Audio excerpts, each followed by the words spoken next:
Good morning, everyone.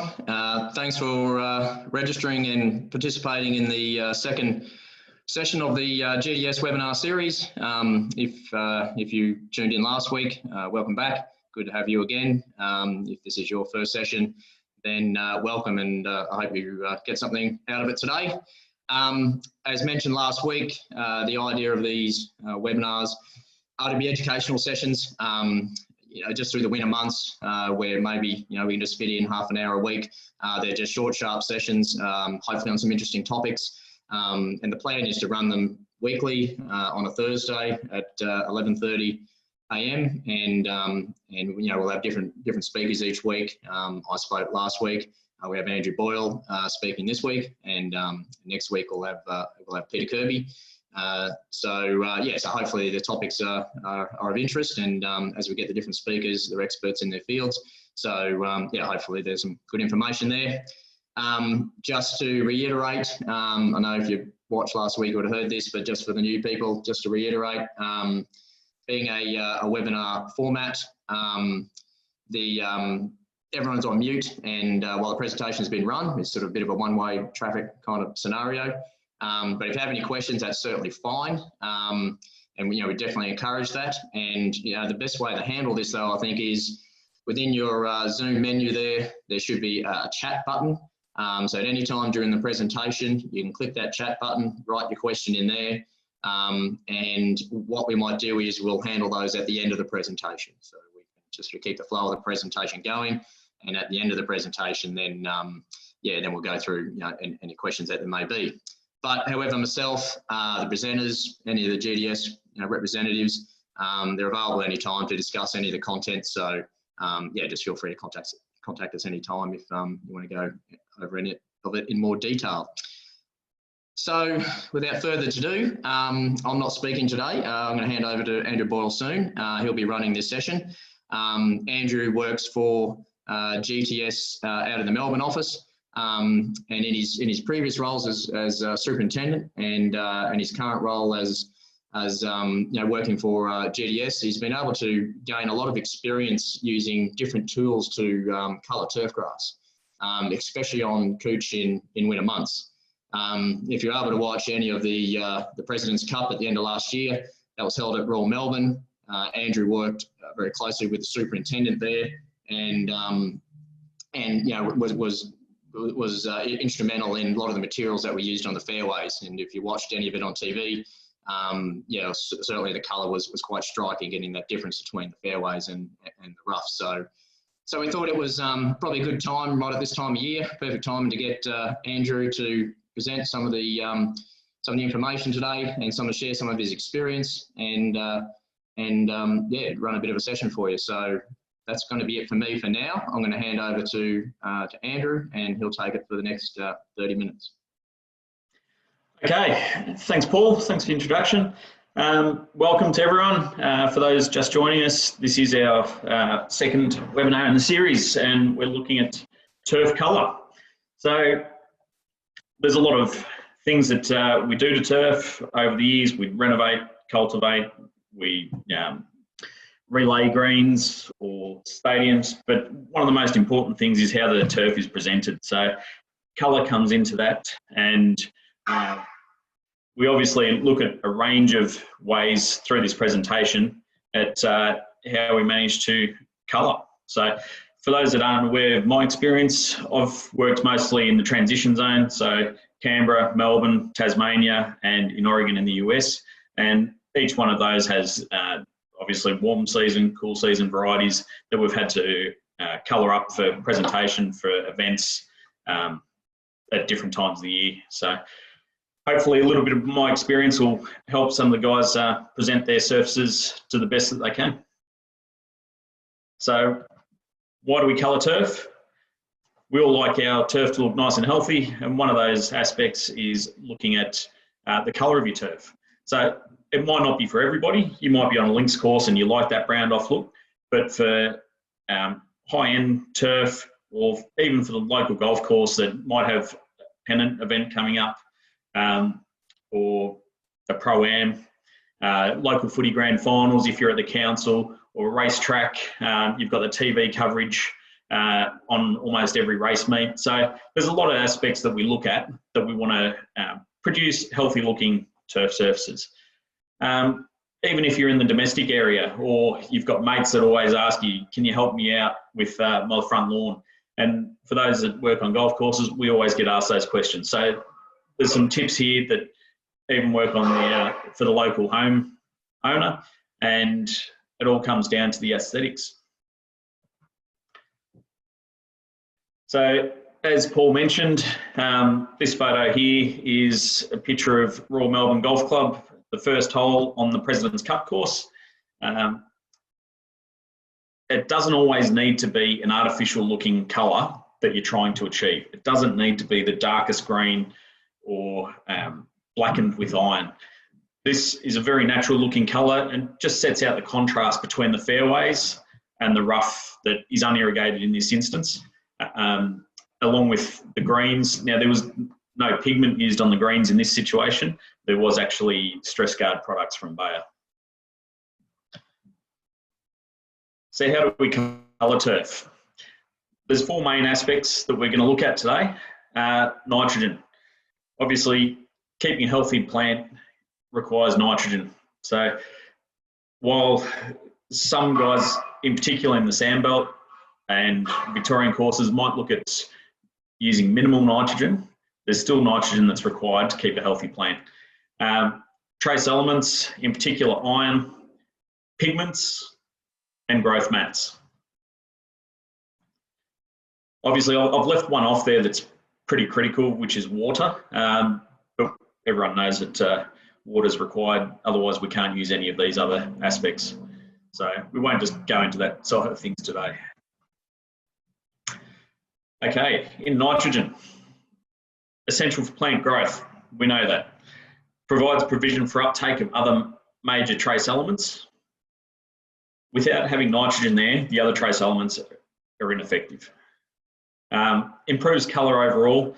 So in particular, if you use a nitrate fertiliser, that'll help boost as opposed to an ammonium or a urea. You'll still get a green up with those, but a nitrate in particular does have really good results. Encourages the uptake of water into the plant, providing a healthier plant.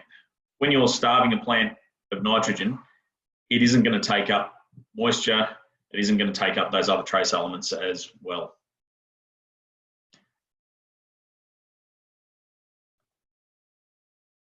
Okay, so this is a photo from a couple of years ago that I took.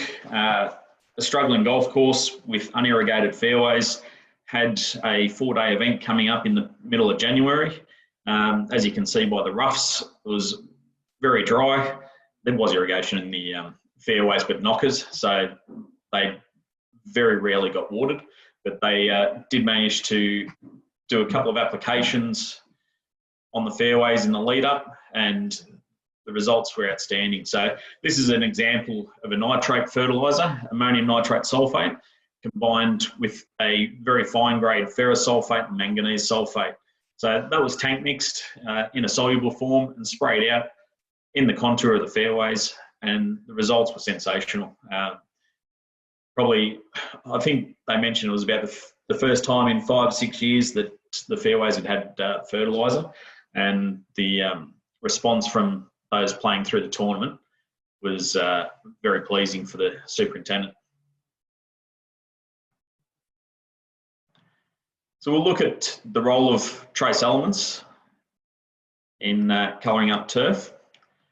So iron, manganese, magnesium all play a major part in providing greener turf surfaces. Iron is the most common trace element used for darkening up turf, and we'll look at a couple of ways that we can use iron. Adding manganese to iron products is beneficial for the root zone as well. So as we go through the trace elements, we'll discuss the benefits of iron and the manganese. Magnesium, essential in chlorophyll. And we go to, so magnesium deficiencies. Magnesium is essential in the makeup of chlorophyll, which I'll show you in the makeup of the slide. But as a result of those deficiencies, you can see in these photos how much leaching there is effectively of colour from within that plant. So you can still see the veins which are carrying nutrients, but those finer cells are really struggling to maintain their colour, and that's generally due to the lack of magnesium in those plant cells. And I'll just grab the pointer here. So in the makeup of chlorophyll, you can see magnesium is really the centre. It drags everything together to make up that pigment that is produced in chlorophyll. Without it, the cell structure is just not there. So it's very important, and that's why guys that have done it for years, they might not know why the response is there, but magnesium is that essential component through the chlorophyll process.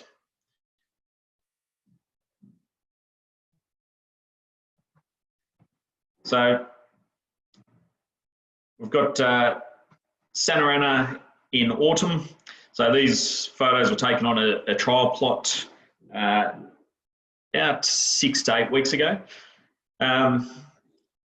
using a trace elements package and also a pigment. So one of the things in this application is there's no use of water conditioner. This is pretty evident with that first photo. You can see after 1 week, you've still got the blackening of the turf, and anyone that's used iron in particular, you'll notice that quite often you'll get a blackening after the application, and it takes a little bit of time for that greenness to appear. So in that exact same spot 3 weeks later, you can see the dark green appearance over the control plot. So in this particular formulation, we have nitrogen, which is essential, magnesium, we've got manganese, and I also throw a little bit of pigment in there. So long-lasting colour, but getting the timing right is really important as well. Making sure that if you're going to look at these applications, we get the timing before the cooch starts to go dormant. It's a lot easier to keep cooch, in particular green, than it is to try and get it green once it's starting to lose its colour and head into winter.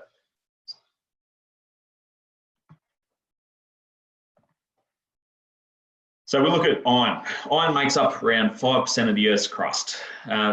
This is mostly bound up by primary and secondary minerals, goethite and hematite.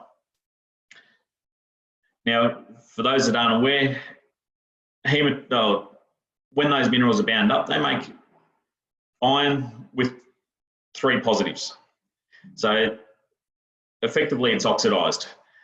That makes it very difficult for plants to take up. So bound up, you can't use it, or the plant can't use it. So natural colour is affected by the iron levels in the soil, but as we said there, most of that iron is actually bound up. So that's why we do need to apply significant amounts of iron for deep green colour. Iron in the form of 2+ or 2 positives. So that form with manganese in a 2 positive form are the preferred forms for optimum plant uptake. How we get to that, we'll show in the next couple of slides. Iron with 3 positives needs to be reduced down to 2 positives to become plant available. Iron's essential for adding various forms of colour into those plants, and iron isn't mobile in the plant. One of the things when you apply iron is that it will stick in the leaf, but as that plant grows, it's mown out. So if you're on a fine turf surface, you might be mowing 2, 3, 4 times a week. Every time you're cutting that little bit off, you're removing those applications. So iron, pigment, they're both going to be mown off and removed. It doesn't senesce through the plant and become available in those new shoots as such. One example with iron not being able to senesce is looking at deciduous trees. When you have a look around the streets, and obviously down in Melbourne we're going through that, Queensland you're probably a week or 2 or 3 away from that sort of thing occurring, but you'll get the red and the yellow in the leaf, and that's the iron remaining. Most of those other nutrients are sucked back into the plant, ready for reshooting in spring. But the iron is not very mobile at all, and that's one of the things that's left behind in senescing. So that shows the insolubility of it. This is probably one of the most important graphs you'll see. The availability of iron in your tank mix is very limited by the pH. So obviously, for those that were listening earlier at the start, I'm based in Melbourne, and when we do tests on town water around here, we're looking at a pH of 7.5 to 7.8. So when you look at the chart, we've got less than 50% of the iron that we put into that tank available. It becomes an iron 3 positive. To keep it as an iron 2 plus or 2 positive, then we need to drop the tank mix water down to a pH of less than 5. So very easily achieved, but guys need to be aware of that. If you're just throwing bags of iron into your tank and you're filling up off a bore or off town water, and I understand some areas have very acidic bore water, but generally the bore water around Melbourne is a little bit higher in pH. We then get these issues. So as you'll see, the image on the left, that is when you drop the pH of your tank water. Now, obviously adding an acidifying agent is quite easy and you don't need a lot of it, but if you've got a pH meter to be able to test it, it's very important and critical to getting that result.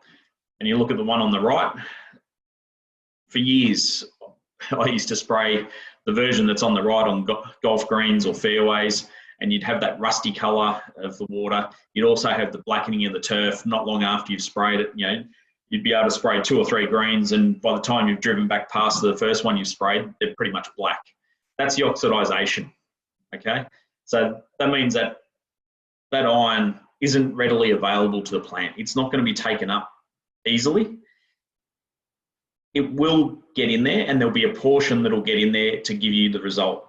But to make the most of the iron that you're putting in, you look at the photo on the left, and if you can drop that pH of the tank water, the results are significant.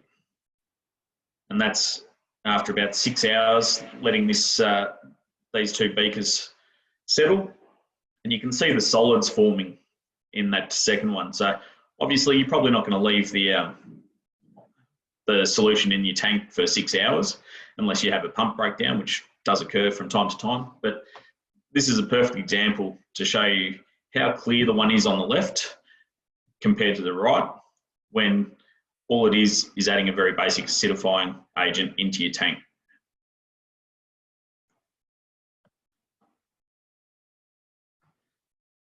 So that's the role of iron. Let's look at the indirect role that manganese plays. Okay. Manganese can be deficient in many soils, in particularly in the Melbourne region. Important for nitrate assimilation. It's one of the 2 major biological processes. So using manganese, you're able to convert into organic nitrogen. So everyone knows that process that you convert into ammonia and then onto organic nitrogen for the plant to be available. Manganese is very important for that process to occur. It's key for photosynthesis and chlorophyll production. Manganese deficient plants lack adequate soluble carbohydrates for root growth. So obviously if your roots aren't in the healthiest state, then getting healthy looking green turf becomes a lot more difficult. Essential for lignin production. And lignin, it strengthens the root tissue and provides disease and nematode resistance within that plant. Every plant has its own self-defense mechanism built in, its own immune system, just like we do.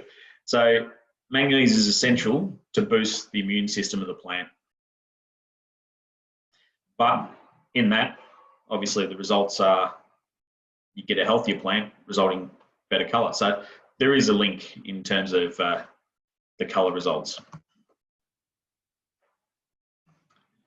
Moving through pretty quick, didn't want to drag this one out too long today. And we've got a few questions at the end that we'll get to. So there's a couple on notice and there'll be a few that have come through. So formulations of pigment. There's many different formulations, and depending on which company's products you use, there can be different reactions with different products that you use. So we're not here to pump anyone's particular products up today. It's more about the information getting across to you guys about how to colour your turf. But just be aware that if you're going to tank mix with other products, whether it's a fungicide, a fertiliser, an iron product, just make sure that you do your tank mix compatibility in a jar or something like that first. You do your regular jar test to make sure that they're going to be compatible. Pigments can contain beneficial ingredients for plant health. There's quite a few on the market that have the benefits of reducing heat stress, reducing cold stress, as well as providing some beneficial nutrients. Quite a lot of them, quite a lot of these pigments won't actually state everything that's on the label for proprietary reasons, similar to fungicides and all those sorts of things, but there is a focus on improving plant health with these pigments. So we've gone through those. Also, in the varying ranges of pigments that you can get, look for the colour that's going to suit your turf. So particular ones that we sell do have a darker pigment. So there's actually a black pigment in Ambient Plus, as well as the green. And as you use different ones, you'll see that there's different results on different grasses at different times of year. So it's important to work out what tank mix you want to use. And it doesn't necessarily need to be purely on warm season. Pigments work on cool season as well. There's a lot of plant protection benefits for the cool season grasses as well. So whether it's your golf greens, racetrack, sports fields, a lot of the stadiums tend to use pigment with great results. We'll skip across. This photo here is a perennial ryegrass equestrian field, just setting up for Australian Open Jumps Championships. This was earlier in the year. They've used an iron and nitrogen liquid fertiliser combined with a pigment. And a very deep green, as you'll see. They were wrapped with the results, and there was over 600 horses using that field for that weekend in particular. So you can imagine a copter beating, but the praise, not only for the surface, but for the way it was presented, was fantastic.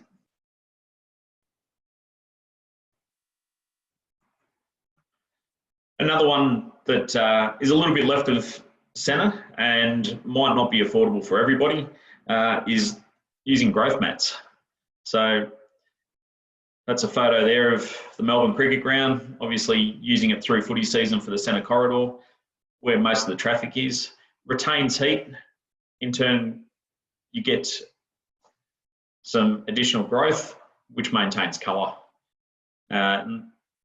This other picture of one of the golf courses in the US that covers their greens due to freezing and snow conditions through the winter period.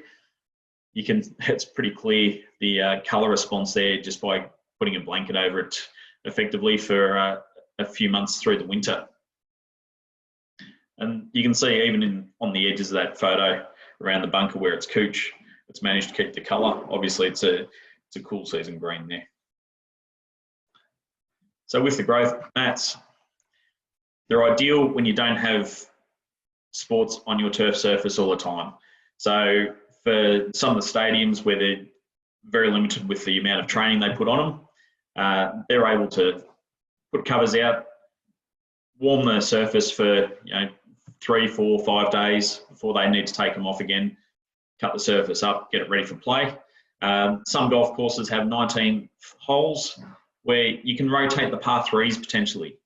By rotating those, giving them a rest for a couple of weeks, if you get a couple of those growth mats, you're able to put it on there, get the growth recovery, and also get some colour into that surface again. Racetracks might be a little bit harder. 3 or 4 hectares of turf might be a little bit difficult to cover, but I know it has been done in some circumstances in that industry as well. Obviously, can be used to protect your turf through the middle of winter as well. If, for example, you close like King Island, I know down at Cape Wickham, they've got a few covers that they put on the holes closer to the ocean. So they protect those holes from a bit of sea mist, and in return, the growth and the colour response is far better. So getting your applications right. Extremely important to get your timing right for when you're going to start to colour your golf course. As we said, it doesn't need to be that you're going to make it a deep green colour. It just needs to be to maintain a presentable playing surface that whether your golfers enjoy, your footballers enjoy it through the middle of winter, or your racetrack gets that little bit of extra spark through the gloomier months of the year. So the ideal time to apply is if you're in Melbourne, probably the last 3 or 4 weeks up till now. If you haven't done it yet, get ready to do it. If you're in New South Wales, you're probably starting to look into that window of opportunity now. Queensland, as my bosses keep telling me, it doesn't get cold in Queensland, but we do know the cooch does slow down and lose a little bit of colour. But obviously the ideal time will be, and I don't know the Queensland weather as well as some, but I'm assuming probably in the next month or so, you'll be looking to get those applications out for to maintain the colour. So be aware of staining of furniture and paths near your target. So there's pigments are designed to stain and be taken up by the plant. It does mean that if you're spraying tee boxes and you've got marker plates in the ground or tee signs beside the tee, if you spray over those, they will be stained and you'll need to be scrubbing them off. Likewise with iron. Iron stains significantly too on concrete edges. So take that into consideration when you're spraying, whether you move in a fraction, whether you use someone that's got a board, whether you use a half nozzle, which are available. So there's a lot of things you can do. I know we used to put little plywood cutouts over the top of our tee plates when spraying pigment or iron, just to protect your other assets. So it's all great to have everything looking nice and sharp and dark green, but then you've got a spotted green tee plate beside you or something like that. Likewise with fences at racetracks, or especially, you've got your PVC running rail there, that colours up quite easily down the bottom. Stadium fences or synthetic that's nearby, you can actually get a dark ring around there. So just be aware of those. Understanding the needs of your turf, which method is going to best suit your situation. So looking at, is it just a pigment that you need? Do you need to get some more magnesium in? Do you need to get more manganese in? Is it just a hit of iron? So it goes back a little bit towards doing tissue testing and nutrient testing. We touched on soil testing last week with Spence. Understanding what your turf requirements are on a day-to-day basis is very important for knowing how you're going to colour up your turf most efficient with the most efficient methods. Growth rates, longevity of colour. As I mentioned earlier, when you put pigment or iron or anything else into your plant, over time, that's getting used up. And if you're cutting regularly, it's gonna disappear. So what needs to occur is time your applications so that you know roughly how much you've taken off. So it might be every 2 weeks through summer that you want to add a little bit of extra iron. That same application might actually last about 6 to 8 weeks through the winter period. I've got plenty of guys that have put iron and pigment applications out on their fairways, and they've managed to survive right through for about 3 months. Then they do another application, which gets them through the back end of winter, and then they might turn to a nitrogen application with a little bit of iron or something and magnesium to get the fairways going in spring. So if you get your timings right at the start, it can be very effective for reducing the amount of applications you want to do. Application methods, nozzle sizing.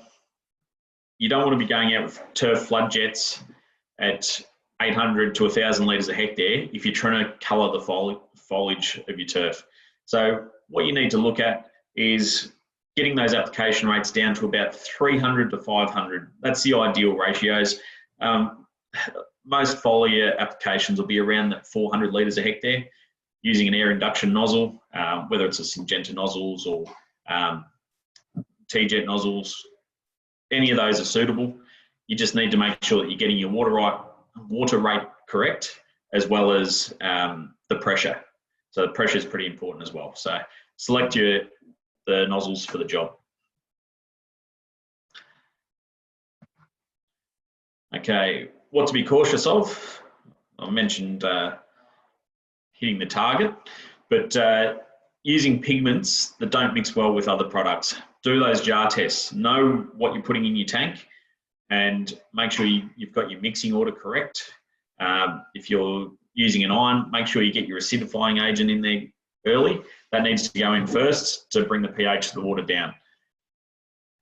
Ensuring that the colour you want to achieve is possible with product selection. So if you're choosing a pigment, but your turf's already starting to lose colour, make sure you've got the right pigment. You need to have one that's potentially got some black pigment in there. Some of the pigments can result in a very blue colour, and you'll get a lot of feedback from your members in terms of why are our fairways blue, and it does make things look a little bit more obvious that you've been out applying products. So just be aware of that. For those on golf courses, we all have those members that query every application that goes out, so you want to try and make it look as natural as possible to minimise that feedback. Timing and weather conditions. Don't go out there when the wind's starting to pick up and gust, especially with pigments. You can get swathes of colour running across your fairways or your turf surface. So it's very important that the conditions are ideal. You know, no more than 20 k's an hour. Make sure it's not gusting too high, and obviously, preferably make sure the turf is dry. That does have an impact on the way that the spray application will hit the turf and spread. So you want to be aware of that as well. Obviously, timing in autumn, if you've got dewy mornings, it can be a little bit difficult to get that spot on, but yeah, try and do your best with those applications. Allow for drying time. This is a very important one. Allow for drying time when using pigments on your turf surfaces. So I've had it a couple of times at various places, in particular a school footy oval where they applied a pigment first thing in the morning. There was PE classes held on the oval that day. They happened to have white shirts as well, and there's a lot of green shirts out there later that day. So the school copped a few nasty letters from parents, but whether it's a local council footy ground, obviously golf, those sorts of things, pick the timing. If it's a stadium, you want to go a few days out. You want that time for it to settle, get a mow over it, and it makes it look a lot more natural. You won't have any streaking or anything like that with your application either. So make sure that you allow plenty of time before others are going to use it to get it right. And make sure the staff are wearing the appropriate PPE. No one really wants to go home looking a little bit like the Hulk with green hands or you know, legs that are green or whatever it may be. So while most of the pigments are pretty safe that are on the market, you do want to make sure you're wearing your PPE appropriately to cover up. Tyvek suit, gloves, gumboots, glasses, etc. Okay, so hopefully I haven't raced through that too quickly. It's obviously the first time I've done a webinar as well, so hopefully everyone's got a little bit out of this. But we do have some questions, and if you want to add a question in there, feel free to hit the chat button. So I've got a couple of questions on notice that came through just prior to the webinar. So first one is, can glyphosate be added to a mix of iron and pigments? Yes, it can. But you've got to look at your tank mix. That may vary the results. So herbicide's definitely compatible with most iron products. I'm not going to say all, because obviously there's different combinations out there that I haven't played with, but depending on the pH of your tank, you may run into issues. Glyphosate is also another product that needs a very low pH in your tank. So to be most effective, just like iron, getting the pH down in your tank will give you much better results. But yes, they can be added together, provided everything goes well with your tank mix and you get the pH down.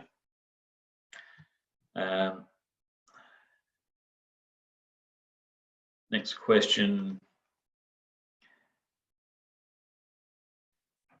How dormant can couch, how dormant can a turf grass couch be before iron has no effect on leaf colour? I've sprayed iron products on near dormant couch previously with good results, and a lot of people think it doesn't work. Just wondering if there's any technical data out there on this, and interested in your experience. I'm situated in southwest Sydney. We have winter mornings as cold as -5. That's pretty fresh, although rare. But daytime temps are anywhere from 10 degrees to 20 degrees. Can quite easily keep colouring couch without too many consecutive frosts. So iron will have an impact on most couch applications and couch surfaces in Australia. The difference is how well it's absorbed into the plant. It's very rare for couch to go completely dormant in Australia. So you're probably going to get some result with iron applications no matter what time of year you apply them. But getting the colour into the plant before the couch starts to lose its colour will show much better results. Once you've got that colour there, it's easy to top it up. It's very hard to get that colour back and get a consistent colour back. So having worked in Canberra, I know how dormant -5 is for, or how it sends couch into dormancy at -5 and up to -8. That's pretty fresh. So good luck to you getting those temperatures. But saying that, your daytime temperatures up to 20 degrees is pretty good. Okay, so I'll have a quick look at the chats.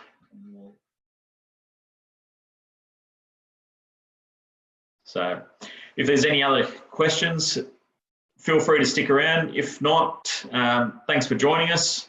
And yeah, hopefully this helps you with planning, getting your applications right, and keeping your turf in the best presented condition for your members, guests, and end users. Thanks. Yep, thank you, Andrew. Appreciate that. Hopefully everyone got something out of that session. We've hit our 35 sort of minute mark. So yeah, main points out of that, takeaway points I think were a couple of options for colouring turf. You got your micronutrients, so iron. Best to have it in the Fe2+ form, which you can achieve by acidifying your tank. So there's iron. There's magnesium, which is a component of the actual chlorophyll, which gives you the colour. and then there's manganese, which is responsible for chlorophyll production. So yeah, using those 3 micronutrients and then mixing them in with obviously some pigments. And I think the main message out of that was sort of start early and get those on before the turf starts going off colour. So that was the main takeaway points, I think, from there. Really appreciate Andrew's time on that. He's got a lot of experience being where he's down in Australia. Next week, we're going to be running again. We've got Peter Kirby next week. He'll be talking on wetting agent chemistries, soil surfactant chemistries, which can be sometimes a bit of a complex kind of a field, but he'll be going through the chemistries, the differences between the chemistries, and therefore those differences, how that then makes it different in terms of how they work, and therefore where you're going to use them. So look out for that invite. Should be interesting. See you all again next week. Thanks for your time, guys. Thank you. Cheers.